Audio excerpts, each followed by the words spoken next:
Ever wondered how your favorite clothing brands actually work behind the scenes? How are clothes even designed and made? Make the Dot co-founders Emily Ho and Theron Moodley talk with designers behind the most well-known brands and design institutions to get to know the humans behind the garments. Tune in to go deep with topics covering hopes, dreams, creativity, and work nightmares. Welcome to Myths of Fashion, where we unveil the stories of the humans behind your favorite clothing brands. I'm your host, Emily Ho, and joining me today is Sunnie Lee. Today we have this very special guest who has the most dynamic career ever. Sunnie Lee is a seasoned fashion design director and a pioneering digital fashion creator with a strong focus on sustainability. With extensive experience in women's apparel and accessories for both women and men, Sunnie is accredited in clothes 3D, fashion design, and also fashion sustainability. Her academic background includes a double major in English and psychology, and also a double concentration in tailoring and couture from Parsons School of Design. Sunnie's career includes key roles at major fashion houses, such as being the creative director at Tommy Hilfiger, and following her success there, she served as design director at Gap Inc. as well, and she also consulted for major brands such as DKNY and Express. In recent years, Sunnie has transitioned into the realm of 3D design consulting, continuing her work as a fashion design director while embracing innovative and sustainable practices. Sunnie, welcome to the show. Thank you so much. That was such a wonderful intro. I was like, who is that? Is that really me? Yeah, when you're working, when you're in the weeds, you didn't realize. And then when you look back, especially when described from a completely neutral third party, that is, when I was reading through it, I was like, yeah, that's an impressive CV. Thank you so much. I have to say, it is interesting to hear from another perspective about one's own career, because you don't realize time passes. You know, you're just doing action after action and decision after decision, creation after creation, and before you know it, you've got a list of repertoire, you know? Yeah, so. And I am very excited to dive into some of those, and then we'll hear some interesting stories. I would love to hear some memorable, maybe either funny story like work nightmares, but we'll dig into it. Okay. But maybe before we dive into your kind of fashion career, initially, I would love to hear like what got you into fashion in the first place. The root of all questions. You know, since the day I was born, I just was obsessed with drawing women. And I guess I was just one of those kids that came out with a pencil, and before I could write, I was actually drawing.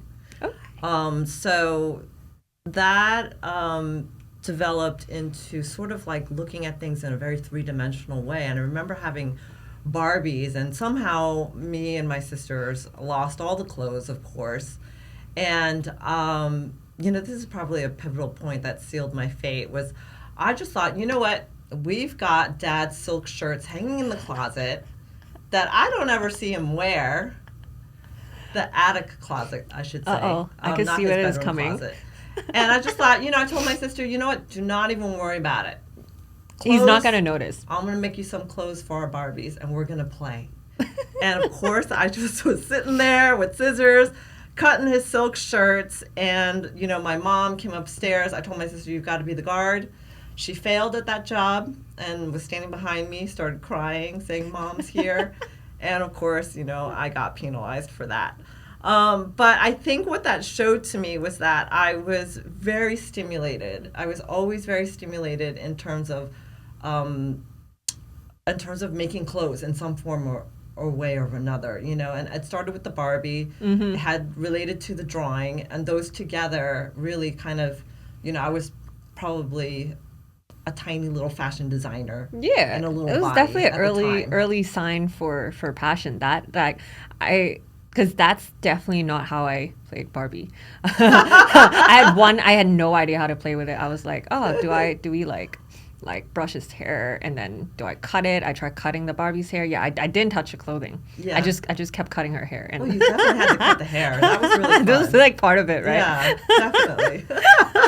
And what happened to your dad's silk shirt? Did he find out, or? Oh, yeah, definitely. I got punished probably for the first time in my life, where I stood in the corner of like a room for a long time. I had to face the corner, and my sister's crying, just looking on, and that was the first time I realized, this is what penalization is. Right. But I inside, I was like, ooh, I wish I could have finished that project in my brain, as a little kid. But I think, you follow your heart and you end up gravitating to what you want to do. And of course, like a moth to a flame, I went into fashion, and did that. So yeah, and actually, then tell us a little bit about so going from having that early sign of this passion that you thought, oh, maybe this is what I could do for a living, and then how do you then end up in your first job in fashion? Well, I went to Parsons. And then after I graduated from Parsons, I had a portfolio, of course. And I actually thought because I focused on tailoring and couture, I thought I was gonna work for Jeffrey Bean. I wanted to go down evening gowns and dresses. But nevertheless, I was lucky enough to get an interview with Jenny Hilfiger, who's Tommy Hilfiger's sister. And she saw my portfolio, and even though it was full of evening wear, she could see she could see something, and she just said, you know what, you're so talented, we want you on our team. And I just got hired right then and there. That must that was the old days. Things just, I don't know, or I was just very lucky. I was definitely very lucky, let me put it that way. And and then I just onboarded. And it's been a very fast-paced, very fulfilling career. Fashion is an very active career. So, you're always busy. Yeah, because it's time passes. The products never stop, and it's Never. collection after collection. Yeah. Wow, that must have been an amazing feeling, especially because, like you said, Tommy doesn't even do evening gown yet. When she saw your portfolio, it must have been so great. And then to be able to get a job right away, I think that would be every student's dream. For anyone listening, don't give up. If you're still looking for a job, you can see things can happen at any turn. You never know. And eventually at Tommy Hilfiger, you became a design director. And for our listeners who don't really know, maybe you could give us an idea of what that role entails, maybe a high-level day in the life of Sunnie Lee. Sure, yeah.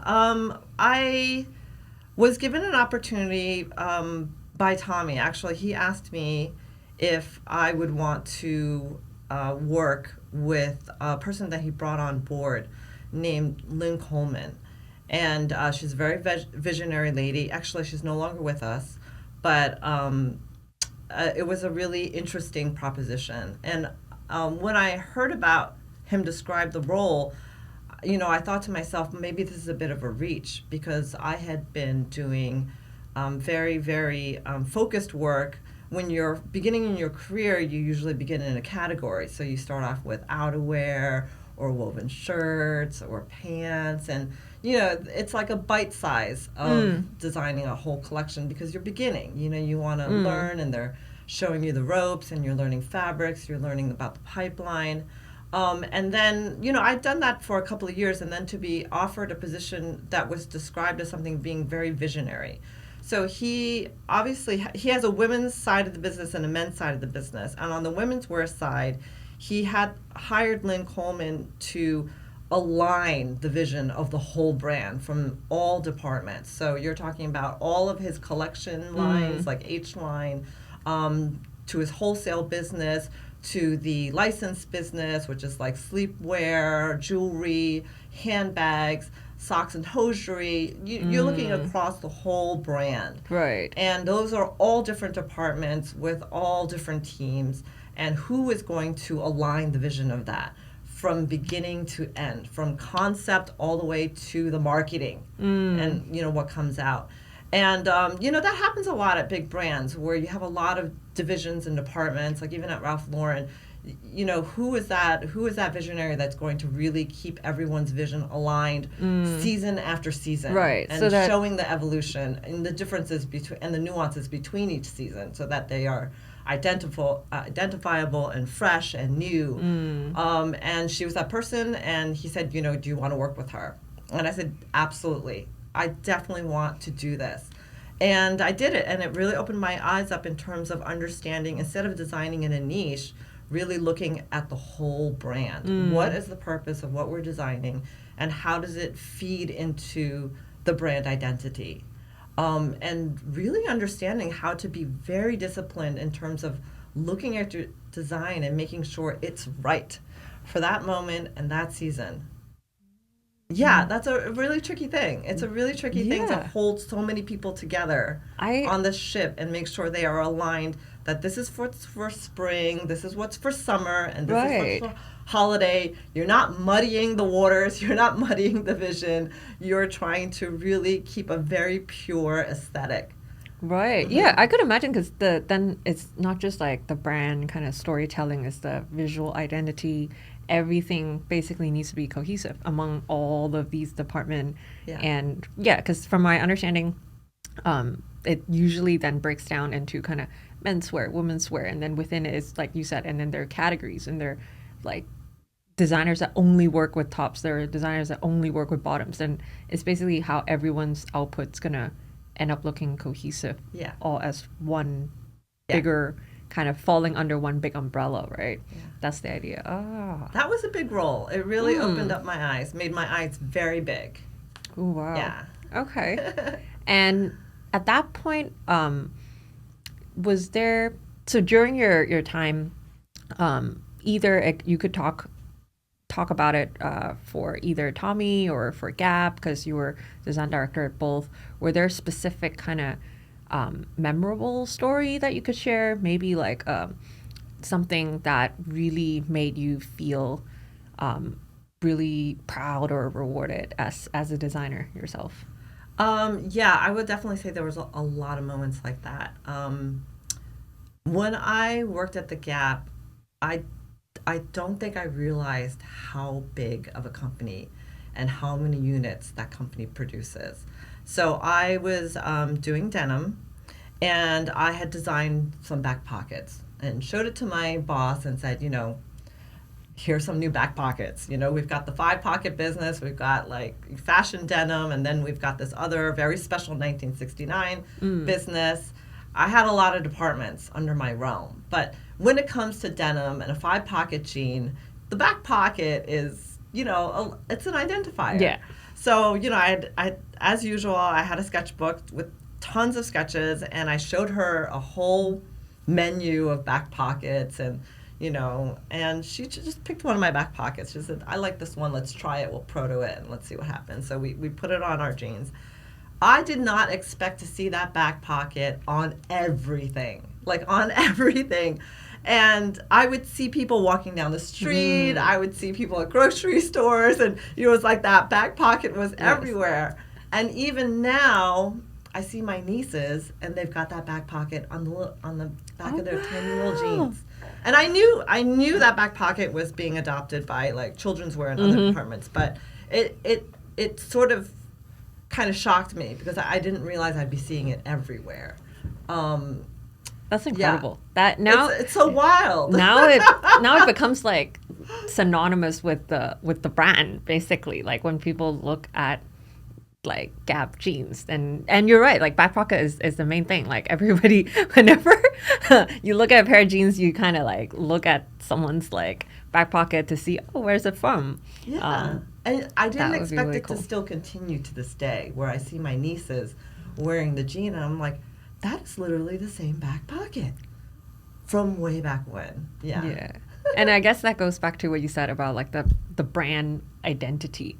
Like it's more than just like one piece of garment or like one product. Then it ties it back to the mothership, basically.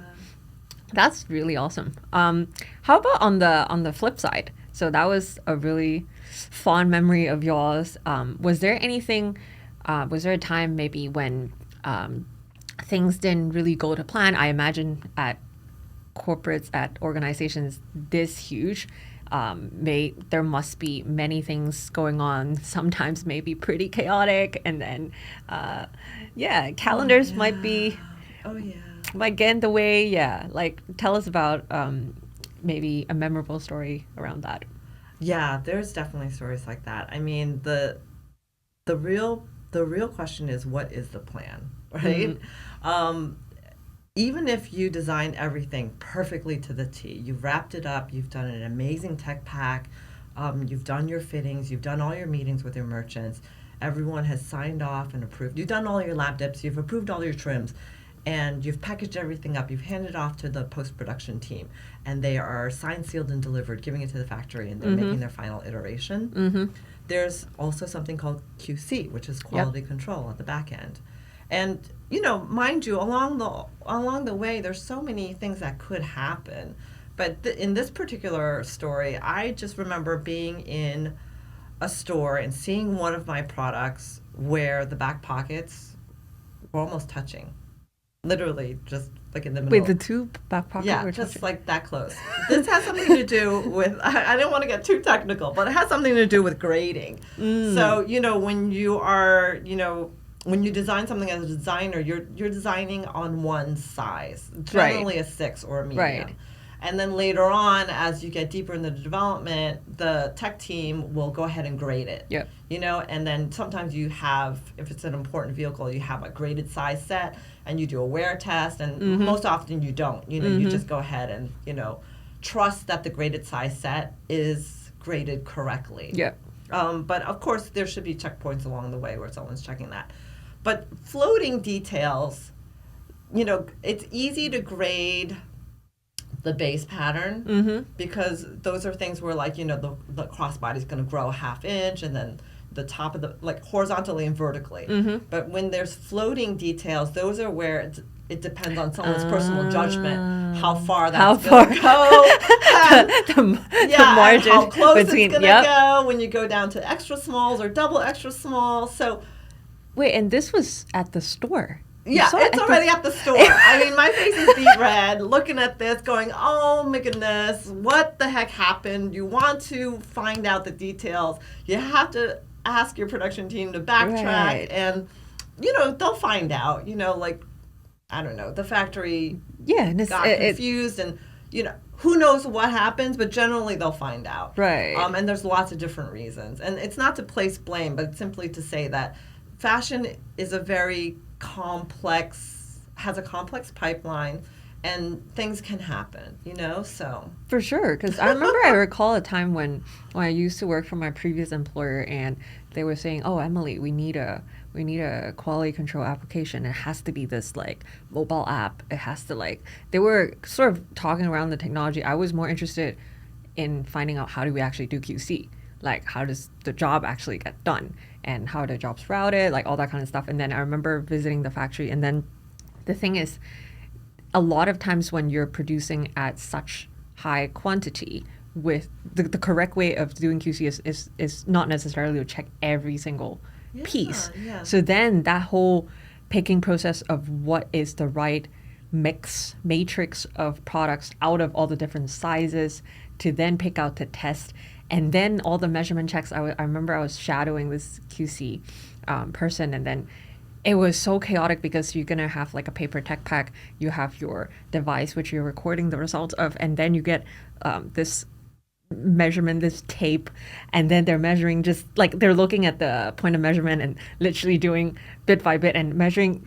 And I could imagine how because you're doing selective, like, picking, like you're just picking specific pieces, there could definitely be slip ups like this that you just described where it slipped through the hoop. But I wonder, out of the entire like batch, like, even what kind of percentage went out like that, because like if you're talking about like 1,000, because normally we're talking about like 5-figure unit easy, like, right? Oh, well, or even more, because then you bring up a really important point, and this is what I mean about the complexity of fashion. On the post-production side, sometimes one factory won't even be able to handle all the units if you're working at like a really mega scale. And so, you might have distribution coming from different locations in the world. So, those back pockets that were probably a little too close for comfort may not have been the full run everywhere, distributed everywhere. There's different distribution points, and this is to alleviate pressure. Right. Some facilities couldn't handle like the Right. the full run, or it might have been a replenishment run, which means that the garment had run before, sold really well. Month later, they want to put in some orders for replenishment. So that might not have been a very deep buy. It's simply just an ongoing buy. So the production team will have tracking. They'll have ways to go back. But I guess the point of the story is is that because anything can happen, you really want to make sure that every point along the pipeline is well structured, well communicated, that the system and the tools are right, and that the process is right. And so normally with QC, it's usually random. You just pull a lot randomly, right, and check that out. It depends on how much burden they have in terms of how much time and how many quantities of things they can check. So it's quite contingent. Yeah. Yeah. That definitely, on the very same trip, it was because I had to find out what needed to go into this application. And I remember visiting the factory. It was a denim factory, actually, one of the big ones. That's why the volume was like huge. And I remember I was walking past, it was like at the end of the factory tour, and we were walking past this huge room, and the door was like a little bit open. I was like, oh, what is this? We went through everything. We saw like all the washing machine, like how all the dyeing needs to happen, all the like even they had like the laser machine, like doing the jeans. So we saw all of that. And then they were like, oh yeah, this room's not important. We don't need to look at it. I was like, wait, what is it? And then like I pushed the door open and I went in, and there was this like breeze that like just hit my face. And it was just like all this chemical, because all the jeans were like piled up. Because normally on the actual factory floor, it's a bit more organized, because like it's gonna eventually go into packaging. Then it's like piled up a little bit more organized way. But that literally, I saw a mountain of it. I was like, wait, what is this? Why is this all like just like piled up like a mountain of jeans? And then they were like, oh yeah, like all that is gonna be burned. I was like, wait, what? Like this is like a room full of it. It wasn't like two pairs. It was like thousands. And they were like, oh yeah, that we were too far down the road, and then like there were a lot of QC problems. I was like what? Like what kind of QC problem? They were like, oh yeah, the threads were wrong. Like we used like a different color of threads, and we didn't realize, and it was way too late. And all of these were produced, and I was just like, wait, what? And we can't just go ahead with it. I mean, I understand it's a different design detail. I completely understand, but I was like, that is produced already, and like it's the measurement, everything was right, the fit was right. And I was like, wait, nobody could wear that? They're like, no, that is, the customer wouldn't take it. I don't know which customer it was for them, for that factory, but they were like, yeah, we're just gonna have to burn all of that. And I was like, wait, does this happen all the time? They were like, unfortunately, yes. And they then kind of like usher me away. They were like, oh yeah, like end of the tour, let's go. It was definitely because of that. Then I was like, okay, I'm really, I became like super obsessed. I was like, okay, let's find out every step along the way how clothes are made, like from the very beginning. Like that's when I started working a lot closer with designers, because I was like, when I dug into that issue that they had, it was not even correct on the tech pack in the first place. And then so I was just like, oh, let me look into this workflow for designers. And then the more I found out, the more obsessed I became. I was like, okay, how does this get better? Like, how could we like make this whole process better? Surely, and like I'm quite like I'm the kind of person, I love my like really productive and like streamlined workflow, even when I'm building software myself. Like because I'm the designer on my team, right? I design my software. So then like my own workflow, I'm like really like obsessed with like just making it streamlined. So I was just like, I cannot believe what I saw in terms of how designers were working. And then also because of what I saw at the factory floor, I think that gave me an idea of how much impact designers really have. Because all of these decisions, all of the design detail, exactly which fabric was selected. Everything, all of this, the entire vision of the product came from the designer. So I was like, oh, I understand it takes a whole village to create the product. I get that, but designer is at the center, forefront of all of that. So you're so right. I mean, you are. First of all, I'm fascinated by your experience and hearing your story, because the curiosity that you express and the concerns you raise, they're so important. They're so important for this industry.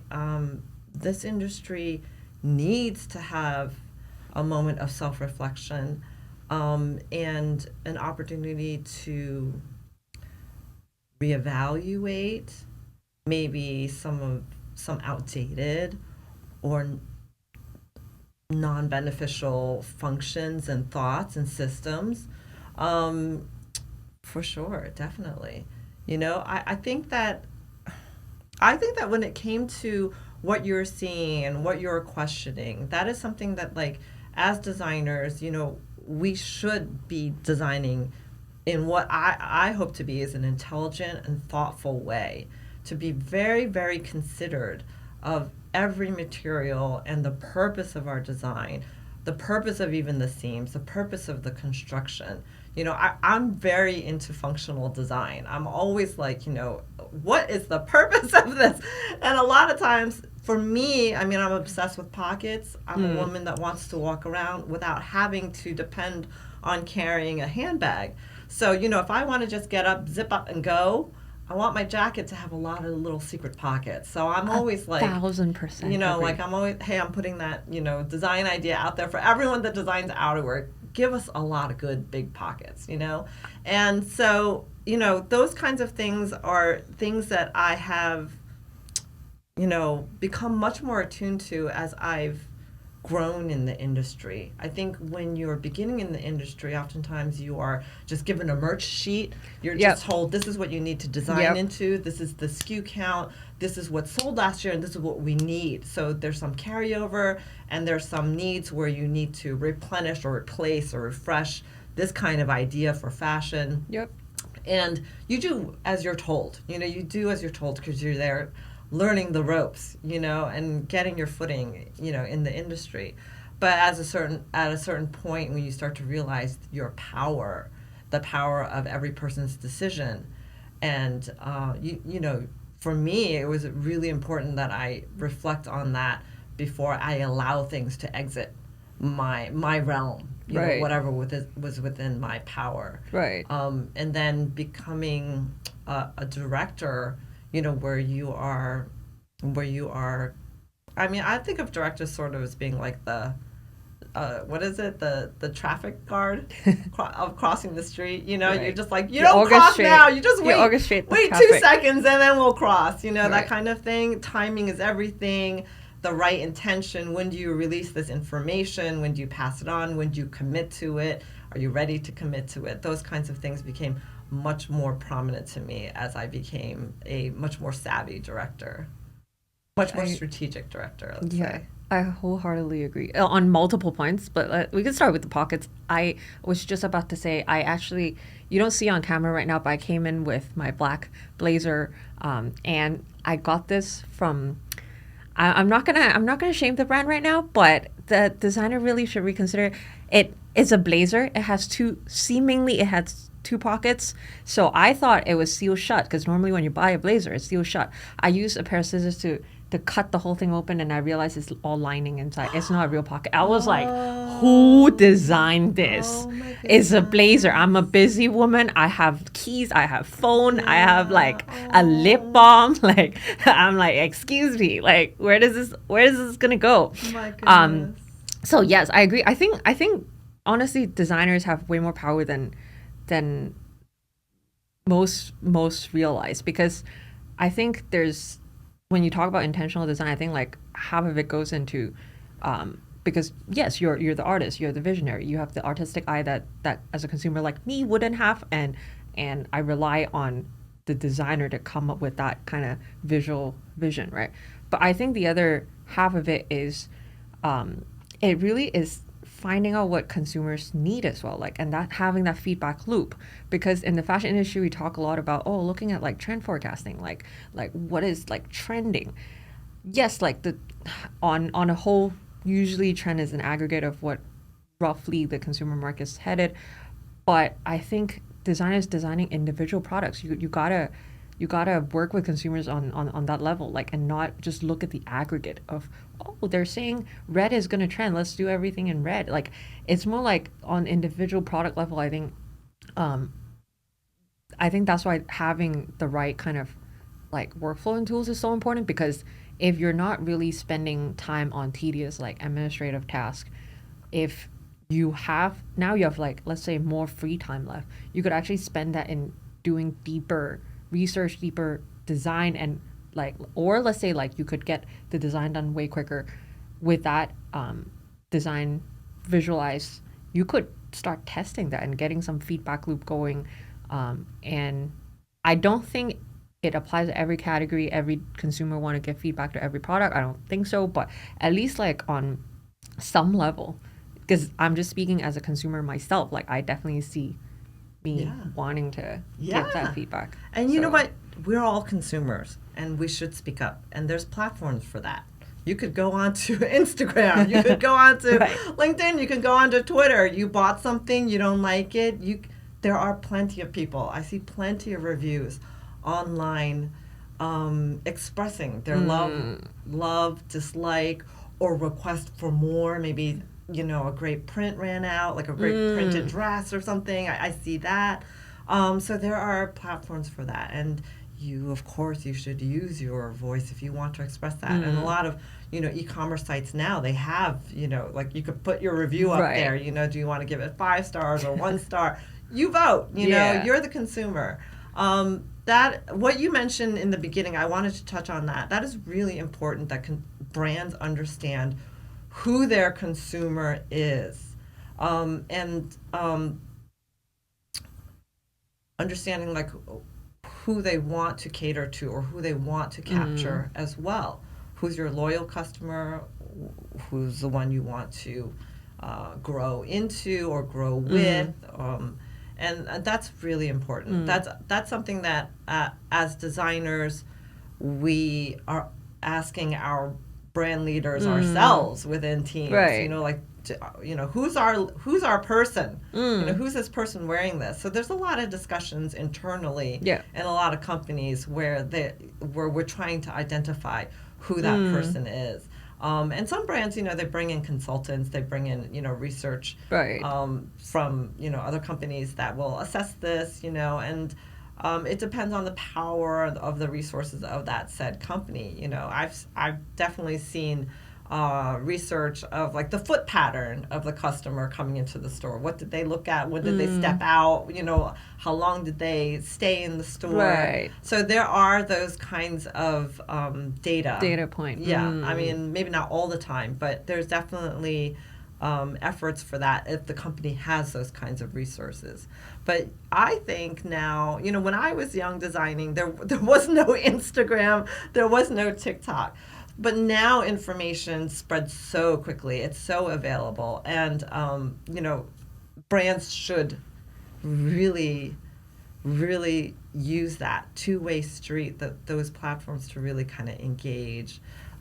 Now is the time to engage with the consumer and connect on those levels, So I think the opportunity is there. I think it's just a matter of. I think so. I think because and whether they're invested in that. Yeah, and have you seen any before where brands maybe like really have a very murky idea of like who they're serving, and they're trying to design for everybody? Yeah, I feel like, if I may speak frankly, I feel like I see a lot of brands designing for everybody and not really like sort of possibly losing a very identifiable edge or niche, and migrating away from that into this sort of generality.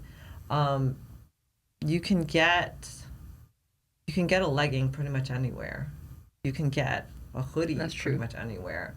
You could get a T-shirt pretty much anywhere. Are there a lot of basics around? There's a lot of basics. Truth be told, when I look at a merch plan, a lot of it is basics or things that they are considered core, what we call core, which are just essentials. And then there's like a little bit left over for fashion. As a designer, you want to design right into the fashion because that's what you're excited about. That's what you feel like could be really great, the fashion is what becomes almost like the beta tester at that point because you're mitigating the risk and you're allowing maybe an eyedropper or a taste to enter the market, whether or not it's the right time, who knows, but to see what is the appetite of the consumer at that time. Are they receptive to this piece? But of course, it depends on the penetration of the buy. Is it only at your top tier stores, which is a fraction of your all door stores? Is this piece, that piece better be on e-commerce, I would hope, but how deep is the buy? Is it going to just run out very quickly because the buy wasn't very deep, because there wasn't as much confidence in terms of, putting the numbers behind that piece. All of those are factors, shifting factors that really affect what the consumer has access to. And then, like what you say, are we catching that right consumer? Who is that consumer that's buying? What do they want? Do they want those general pieces, or do they want fashion? Yeah, and what I'm seeing that's like pretty smart moves from some brands nowadays is like kind of more like a community-led type of building the brand where, like you said, like there are many brands that offer basic, especially like basic activewear, and then you kind of like have the intersection between activewear and streetwear kind of morphing. And now what I'm seeing is it's not just even activewear and streetwear. Now it's like, it's catered towards only a specific spectator sport, like golf, like tennis, like skateboard. Like then there are like subcultures that are emerging. And some of the really cool things that I saw, I think even like Outdoor Voices did it years ago when they first started growing, and they would create these like community events. Like it depends on what the brand is like kind of striving for. And I remember they were saying, I listened to this podcast once, and then they were saying, the whole brand ethos is about getting people out there. It's not about like being the most like highest performing athlete. Like you don't need to be an athlete. It's just really like being consistent, going out there, and staying active. That's all. And then they would have like running events. And now I'm seeing, if it's like a golf shoe brand, they have sessions where everybody go and play golf together wearing the gear. And I think that community really tie the consumers together, and then you could really design like higher quality product, not just obviously yes, like the material, everything needs to be great, like that on that quality level, but in terms of the design as well could be elevated because your audience is so niche. There's that as well. Very purposeful niche brands. Yes. Yeah, I personally, I'm pretty happy seeing that because like as a consumer, I'm like, I like buying very intentional design as well. And actually, I want to maybe pivot the topic a little bit and maybe understand a little bit more on the team building side, because when you were leading teams at Gap, at Tommy, I wonder, for example, you might have had to build teams from scratch, or maybe you might have inherited some design teams. I'm curious to hear what that experience was like. Were there specific team members or colleagues that left an impression on you, for instance? Amazing questions.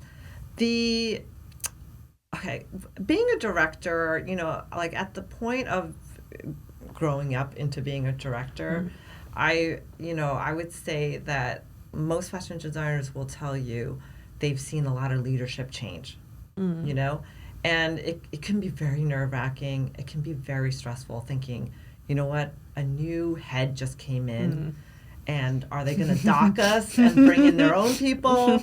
And, that fear is, just on your shoulders. And meanwhile, you've got to be so creative designing next season's collections. Right. So, I was sensitive to that as I was growing in my career. And I thought that was so incredibly frightening. And psychologically, I'm not into creating an unhealthy environment. If anything, I'm of the other side where I just want to come in, foster healthiness, grow the garden, not just keep it, as is. Let's let it thrive and grow, So when I would come in as a director at a company with a team that I inherit, to me, retention was really important. I am not there to go in and replace people. Like my first attitude is, let's see first what we have here, get to know everyone. I love meeting people, so I love meeting new talent, and and so I will spend time. I will spend time with everyone, purposeful time. I have an open door policy. I do one-on-ones. I love to get to know people first and get a gauge of like what is their strength, what are their desires. I especially like to know how they feel. What do they want? What are they hoping for? Because that gives me an idea of what the environment is really like. Like, what am I working with here in terms of the culture? And if I start to, and this has happened at a company, if I start to get the feeling that a lot of people are repeating the same issues, then I know that issue ought to be addressed. That will become one of my premier to-dos in my own mental roster of how can I improve this place. And so number one, I don't want to freak people out. I will generally aim for retention, then mentorship. That involves coaching, that involves upskilling, that involves transparency, it involves building trust, really, really kind of electrifying the place with motivation. You really want to make sure the people that are with you are inspired, because really they're supporting you. They're supporting you. They're supporting the brand. So you really want to keep them really curious and interested and fascinated. What could be next season? What could be selling? What could be really great for us? Like, what potential ideas can we bring to the table? Really focusing on those things. So yeah, I think I don't want to freak people out. That's basically what it is when I start off in a job. That's awesome. And then I want to build a relationship, and then I want to definitely improve the system. And talking to people of all levels, you will learn very quickly what's really going on behind the scenes. And that is a wonderful piece of knowledge to have, to enable you to really begin to make, hopefully, dynamic change, hopefully swiftly, and in an organic and natural way. So you're not, you're not making abrupt change, It's got to be harmonious. I really feel like harmony is really important. But another thing also, I feel like just being yourself, being relaxed, allowing people to be themselves, be approachable, be friendly, be nice. All the things that I really think I had wished I had seen in the industry when I was looking up to my leaders. And I'm saying, I've had amazing leaders. I'm really happy about that. But I also can say, there's the yin and the yang. You see what you don't want to become. You don't want to become, and you carry that with you. And then, when it's your turn. And then you have your own style of management eventually. Yeah. So I've always just wanted to be just me, authentic and real, just down to earth. Let's just have fun. Let's just, I like to think I'm funny, I don't know if I really am, but I like to, have fun, and when I'm creating, because the job can be so stressful and can be demanding, as I'm sure many industries are. Yeah. And for any aspiring designers that are listening right now, let's say if they want to get to that kind of position, be designing for brands, or one day maybe even striving for the creative director, design director role, what would be your word of advice for them? Okay. I would say network. When I was younger, I didn't network as much as I ought to have. And network, I really feel like, is just build relationships with people, get to know people. Even if they're not in your direct sphere, just get to know people. Get to know people even outside of your own department. Walk across the hall. Get to know what your production person is doing. Get to know what the tech person is doing. They're not just there to just do a singular role. They are also creative people that have interests and passions of their own. And you never know when you will reconnect in another environment, another company, or another opportunity. So networking I would recommend networking, just getting to know people, as many people as you can. Number 2, I really recommend upskilling. And just, if you're interested in something, just find out about it. Research it, go into it. If you want to take a class, or if you want to learn from someone, reach out to them. I really think that's very important. Having those in your arsenal, especially like skills now. When I went into 3D, I didn't realize what a powerful tool that could be. But now I'm like a huge advocate. It is literally the way I design now. And I did that because I was on a journey of trying to, broaden my own education. Even being a seasoned, director, I still wanted to learn on my own time, and that has been so rewarding, and it makes you happy. It allows you to creatively thrive, and then when you can get your creative juices out, you don't feel so like you're ready to combust, So that I think is very important, and get out of the office if you can. I'm like, get out, see things, experience things, feel things, just, designers are, if you're a designer, you're likely very sensitive. You're very sensitive, and you will be stimulated by a lot of things, or you'll naturally, inherently pick up a lot of cultural cues, a lot of trends. Going out, even sometimes I just love to, go window shopping, and I'll just look and touch fabric and try stuff on, even if I'm like, this is what I love. So just get out, go to a museum, things like that. That's awesome. And earlier you touched on kind of like continuously learning. I remember when I met with a lot of design students, a lot of them are very interested in kind of sustainability and sustainable design, but they don't know too much about it. So maybe you could also talk to the audience a little bit about your own learning journey, and kind of what prompted you to start looking into it. Well, what prompted me to start looking into sustainability was during COVID, with the whole lockdown, just paying attention to the news and seeing that so many brands had just backed out of production, and that shocked me. It really shocked me, just reading articles about factories being left with, I don't know, half of their bulk being produced and just sitting there and being told not to ship it, and then not having that paid through.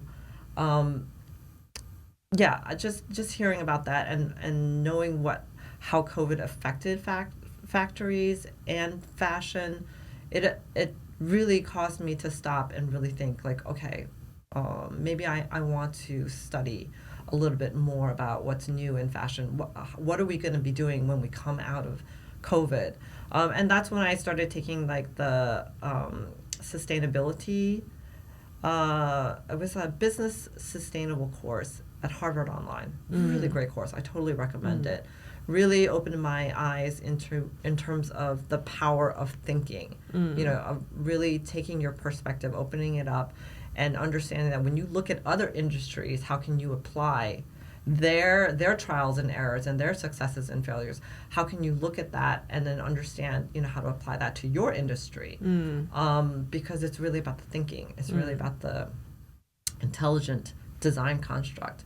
I really recommend everyone just read the book by William McDonough, Cradle to Cradle. I think every CEO needs to read that book. I think they need to read Donella Meadows' Limit to Growth.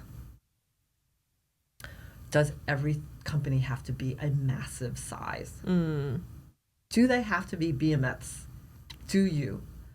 I really recommend reading Donut Economics.